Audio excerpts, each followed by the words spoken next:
안녕하십니까. 포스코 경영연구원 이윤희입니다. 아시아 스틸 포럼에서 발표 기회를 주셔서 먼저 감사 인사를 드립니다. 오늘 제가 말씀드릴 내용은 글로벌 통상 환경과 교역 구조 변화 전망입니다. 철강 교역의 현재와 코로나 이후의 글로벌 철강 산업이 안고 있는 과제를 짚어보고 철강 통상 환경의 변화 동인과 통상 환경 변화에 따른 철강 교역의 영향 등을 말씀드리겠습니다. 먼저 철강 교역의 현재를 살펴보면 철강 교역은 팬데믹의 충격을 경험한 이후에 2021년에 급반등하면서 지금은 어느 정도 회복한 상태입니다. 그동안 철강 교역은 코로나와 러시아의 우크라이나 공격에 따라서 극심한 변동성을 보였습니다. 글로벌 철강 교역은 팬데믹이 세계 경제를 강타하기 전인 2016년부터 이미 감소하고 있었습니다. 2016년에 철강 교역은 4억 7,700만 톤으로 피크였는데요. 코로나가 발생한 2020년에는 무려 4억 500만 톤까지 급감하였다가 2021년에는 세계 각국의 재정 정책 등에 힘입어서 4억 5,900만 톤으로 크게 회복하였습니다. 향후 철강 교역은 러시아 사태의 장기화와 미중 갈등 확산 등으로 다시 변동성이 커질 것으로 전망되는데요. 최근 OECD도 올해 글로벌 철강 교역은 지난해에 비해 7% 이상 감소할 것으로 전망한 바 있습니다. 아래 그래프를 보면 전 세계 강제 생산에서 강제 수출이 차지하는 비중은 2001년에는 38.7%로 높았지만 2020년에는 23.1%, 지난해에는 25.2% 수준으로 낮아진 상황입니다. 글로벌 철강 산업이 안고 있는 가장 큰 문제는 세계 경제의 침체 리스크입니다. 주요국의 긴축 대응 선언 등으로 리스크가 현재 커지고 있는데요. 글로벌 경제의 충격 요인은 크게 세 가지로 정리할 수 있습니다. 인플레이션의 가속화에 따른 물가 압력 고조, 중국발 충격에 따른 경제 성장 둔화 확대, 그리고 러시아의 우크라이나 전쟁 장기화입니다. 이러한 충격을 근거로 게오르기에바 IMF 총재는 지난 7월에 경제 전망의 잠재 위험들이 현실화되었다고 하면서 올해 경제 성장도 여전히 불투명하다고 하였습니다. 그 표현으로 gloomy and more uncertain 이라는 표현을 하였습니다. IMF 총재는 2020년은 어려운 한 해가 되겠지만 2023년은 침체 리스크가 확대되는 힘든 한 해가 될 것이라고 말하였습니다. 글로벌 철강 산업은 코로나 이후에 중대한 변곡점에 서 있습니다. 예상보다 빠른 회복을 달성한 이후에 새로운 도전이 시작된 것인데요. 신기후 협약의 규범화로 탄소 중립 압력이 급증하면서 탄소 대응 요구가 가속화되고 있고 코로나와 러우 사태, 미중 패권 전쟁 등으로 경제 볼록화가 진전되며 글로벌 밸류 체인의 재편과 함께 신보호주의가 나타나고 있습니다. 철강 산업의 변화에 따라 철강 통상 환경도 변화가 예상이 됩니다. 통상 환경의 네 가지 동인을 보면 첫 번째는 종식되지 않고 있는 코로나입니다. 글로벌 철강 산업은 코로나로 인해 교역 경로가 단절되고 물류가 병목 현상을 보이며 배송이 지연되는 등 글로벌 조달 체계가 완전히 붕괴되었는데요. 그 과정에서 수요와 공급 그리고 교역 측면에서 모두 타격을 입었습니다. 이제는 직접적인 영향에서는 상당 부분 벗어났다고 볼 수 있지만 중국 경제 회복과 봉쇄 완화라는 변수는 여전히 남아 있습니다. 두 번째 변화 동인은 러시아의 침공과 서플라이 샥입니다. 러시아와 우크라이나가 생산하는 원료와 핵심 광물이 전쟁으로 인해서 공급이 중단되면서 전 세계가 생산 차질을 겪고 있고 심각한 공급 부족에 따른 초가격이 형성되면서 에너지 시장의 대란도 나타나고 있습니다. 천연가스의 공급 차단과 전기요금 인상 등으로 철강사의 조업이 영향을 받고 있고 탈탄소 투자도 앞으로 영향을 미칠 것입니다. 세 번째 변화 동인은 미중 충돌에 따른 공급망 재편과 경제 블록화입니다. 이미 잘 아시는 것처럼 미국은 중국을 배제한 자국 주도의 공급망을 구축하고자 반도체 동맹과 IPEF 등의 총력을 다하고 있습니다.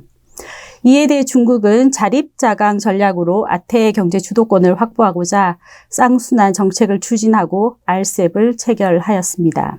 마지막 변화 동의는 탄소 저감 명분의 통상 규범의 강화입니다. 이유는 CBAM을 통해서 탄소 국경 조정을 2023년부터 시행할 것을 앞두고 있고요. 현재는 세부 사항을 협의하고 있습니다. 미국과 EU 주도의 GSSA도 2024년 발효를 목표로 협상이 진행 중에 있습니다. 최근에는 WTO도 그 탄소와 연계한 통상 질서 필요성을 인식하기 시작하여 다자 논의가 앞으로는 확산될 것으로 보입니다.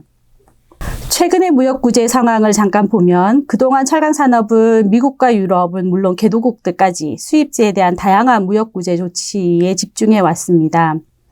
현재의 상황을 정리해 보면은 반덤핑과 상계관세 제소는 이미 전 품목에 대해서 이루어지고 광범위하게 규제가 이루어지고 있습니다. 또한 미국과 유럽의 세이프가드도 지난 몇 년 동안 계속 유지되고 있습니다. 특히 미국의 그 안보 명분의 2, 3위조는 EU와 합의를 이룬 이후에 일본과 영국과 재협상을 하면서 앞서 말씀드렸던 그 GSSA 참여를 촉구하고 있습니다. 인도와 중국 등은 수출세 부과와 수입 관세 등의 관세 조치를 통해서 최근 자국 산업 보호에 적극적인 입장을 보이고 있습니다. 통상 환경의 변화 동인과 무역 구제 상황을 고려한다면 앞으로의 철강 통상 환경은 경제 안보와 탄소 저감을 중시하는 새로운 통상 질서로 전환할 전망입니다. 간략하게 정리를 해보면 핵심 소재에 대한 교육이 점차 블록화되면서 글로벌 밸류체인에 참여하지 못한 여개국의 입지는 약화될 것이고 원산지 규정과 탄소 배출 기준을 미충족할 경우에는 수입이 제한될 것입니다. 앞으로의 통상 환경을 4가지로 살펴보면 첫 번째로 무역구제 조치는 앞으로도 강경하게 활용될 것으로 보이고 중국 철강제를 견제하기 위한 우회 수출 명분의 감시도 강화될 것으로 보입니다. 또한 원산지 규정이 점차 강화되면서 USMCA와 인플레 감축법 등의 수혜 정도에 따라서 철강사별로 희비가 갈릴 수 있을 것입니다. 다음은 공급망의 안정성을 추구하면서 지속 가능성에 기반한 공급망으로의 전환이 이루어지면서 미국은 자국 내 투자를 촉구하고 같은 가치를 가진 동맹 중심의 글로벌 진영화로 재편을 도모할 것입니다. 공급망은 경제 안보를 중시하면서 최소 비용이 아닌 최적 비용 관점으로 재편이 될 것이고 각국들은 이러한 관점에서 경제 안보를 중시하는 교역 파트너를 선택할 것으로 보입니다. 미래의 그 통상 환경은 특히 탄소 무역 장벽이 현실화되면서 타격이 일어날 것이라는 점입니다. EU CBAM의 시행으로 탄소 배출량 인증서 구매 의무화가 실시되고 향후 미국과 캐나다도 이와 유사한 제도를 도입할 경우에 수출 철강사들의 부담은 가중될 것입니다. IPEF에서도 탈탄소화와 청정에너지 사용 확대의 대상 범위를 점차 구체화하고 있어 그 영향 범위가 가시화될 것으로 보입니다. 통상 환경을 살펴보았고요. 이제는 철강 교육의 영향을 한번 보겠습니다. 먼저 코로나 영향입니다. 코로나로 많은 피해를 보았는데요. 팬데믹은 철강 공급망의 모든 측면에서 혼란을 야기했다고 말할 수 있습니다. 아래의 테이블을 보면은 2020년 철강 수출은 2019년보다 7% 이상 감소하면서 10년 전 수준인 4억 톤으로 위축되었는데요. 당시 중국은 그 강도 높은 봉쇄 정책으로 강제 수출이 19%나 감소하여 5,140만 톤이라는 역대의 가장 낮은 수출 물량을 보였습니다. 하지만 다른 국가는 달리 그 인도는 2020년에도 수출이 증가하여 눈에 띈 기록을 가지고 있습니다. 2021년의 수준을 보면은 2021년의 강제 수출은 그 2020년에는 타격에서 벗어나 두 자릿수 증가 13%를 증가하면서 다시 4억 5,900만 톤으로 복귀를 하였습니다. 2021년에 한국을 제외한 대부분의 국가들의 수출이 증가하였고요. 특히 중국은 29%라는 수출 증가를 보이며 다시 6,600만 톤의 물량을 수출하였습니다. 이처럼 철강 교역은 팬데믹 이후에 수치적으로는 상당히 회복되었습니다. 하지만 락다운이 지속되는 등 여전히 교역 시스템에서는 불안정성을 보이고 있는 상태입니다. 사실 글로벌 철강 교역의 그 변수는 중국입니다. 2016년 이후에 강제 수출이 글로벌 철강제 수요와 강제 생산과 무관하게 감소해오던 상황이었는데요. 이 수치적으로 보면은 이는 중국의 철강제 수출 감소에서 비롯했다고 말할 수 있습니다. 올해는 이제 중국의 순수출과 순수입이 다시 증가할 것으로 지금 전망을 하고 있는데요. 이는 또 지난해와 다른 교육 구조를 보이고 있는 것입니다. 중국은 수출이 감소하면서 수입이 더 급감하는 그런 상태가 예상이 되는데요. 그 가운데 순수출이 이제 증가하는 수치적인 측면의 증가가 나타나게 될 것이고요. 미국은 사실상 그동안 감소했던 그 수입들이 3천만 톤대로 다시 복귀하는 것이 예상이 되고 있어서 순수입은 늘어날 것 같습니다. 아래 표에서 보면 한국과 인도의 순수출은 지속적으로 감소할 것으로 이제 보이고 있습니다. 코로나 영향에 이어서 다음은 이제 러시아 공격의 파장을 살펴보겠습니다. 러시아의 우크라이나 침공은 서플라이 샥과 함께 러시아에 대한 생션을 촉발하면서 철강 교역에 큰 영향을 미치고 있습니다. 러시아와 우크라이나는 잘 아시다시피 원자재의 핵심 생산국입니다. 원자재의 핵심 생산국의 타격은 주요국의 철강 생산에 직접적으로 영향을 주고 있습니다. 니켈, 선철, 철광석에서 큰 영향을 받고 있는데요. 이 외에도 팔라듐, 네온가스 등의 공급 차질로 사실상 제조업 전반을 긴장시키고 있습니다. 러시아 우크라이나 사태는 코로나로 충격받았던 글로벌 공급망에 추가적인 압력으로 작용하고 있는데요. 러시아산 그 원료 공급이 중단될 경우에 많은 철강사들은 연원료 공급망 전환에 어려움이 있을 것으로 보입니다. 러시아발 원자재 가격이 초강세를 보이면서 러시아에 대한 생션이 촉발되었습니다. 러시아가 자원을 무기화하고 고가격 고착을 계속 지속하면서 이에 반발한 미국과 EU, 캐나다, 일본 등의 30개국들은 수출 제한과 수입 금지, 자산 동결 등을 결정을 하였고 연원료 공급망에서 러시아를 완전히 배제시켰습니다. 하지만 생션의 부과는 러시아의 강제 생산과 수출에 직접 타격을 주기도 하였지만 러시아산을 수입하는 그 해당 경제에도 치명적인 영향을 주어서 러시아의 공격 파장은 꽤 오래 가고 클 것으로 예상이 됩니다. 주요 철강사와 원료사도 러시아 제재에 동참하며 공급망을 전환하고 있는데요. 아르셀로미탈과 일본제철, 사브, 리오틴토 등이 참여하였습니다. 제재 내용은 연원료 조달에 대한 부분이 많고 그 러시아 사업장 가동 중단 등도 포함되어 있습니다. 상세 내용은 오른쪽 표를 참고하시기 바라고요.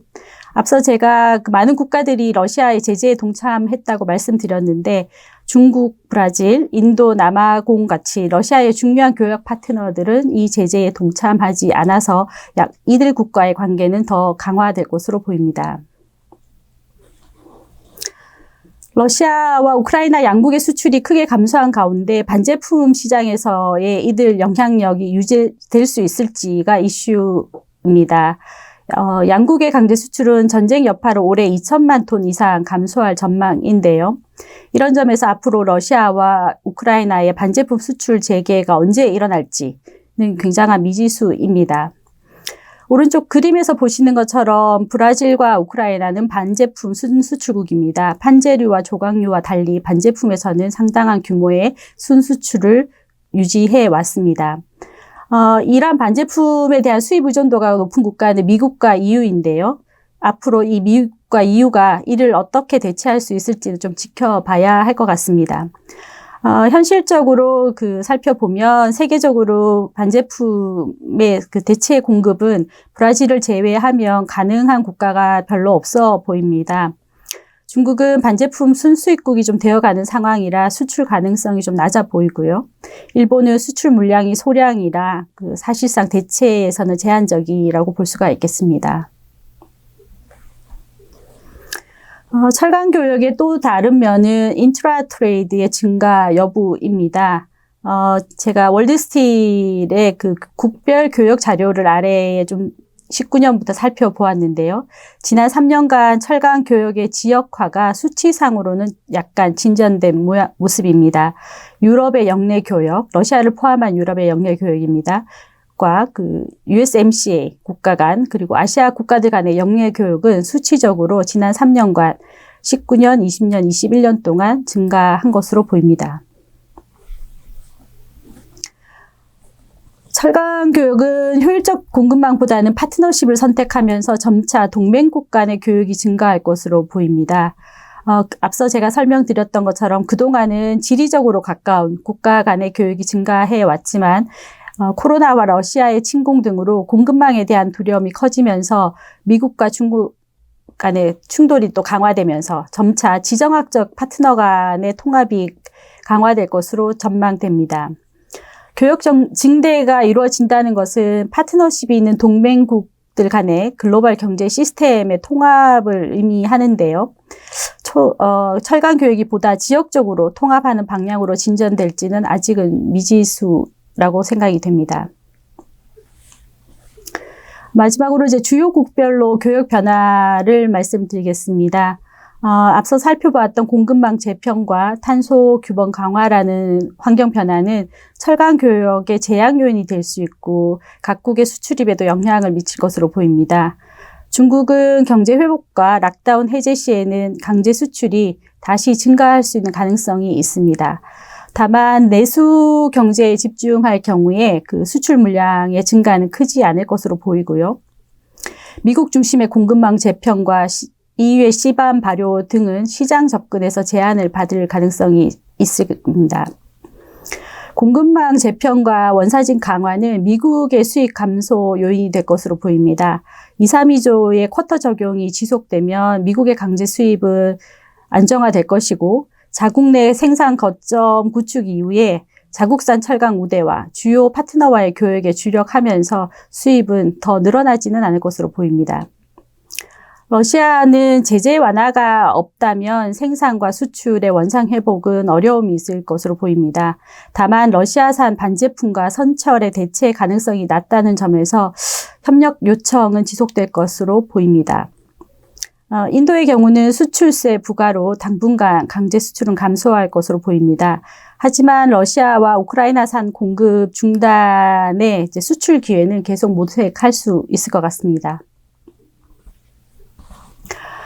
앞서 말씀드렸던 내용을 종합하고 기업의 간단한 시사점을 드리고자 합니다. 코로나와 러시아의 침공은 철강 교역에 상당한 충격을 주면서 교역 구조의 변화와 무역 정책의 도입에 영향을 주면서 철강 통상 환경을 크게 악화시켰습니다. 세계 경제 침체가 우려되는 가운데 공급망의 재편과 탄소 무역 장벽 도입이 예상이 되므로 철강 업계는 변화된 통상 환경에 좀 적극적으로 대비할 필요가 있겠습니다. 원료 조달과 공급망의 안정성을 제고하고 새로운 무역 장벽에 대한 대응력을 강화하면서 수요 산업과 연계된 새로운 공급망을 확보하는 것이 과제가 될 것 같습니다. 이상으로 제 발표를 마치겠습니다. 경청해 주셔서 감사합니다.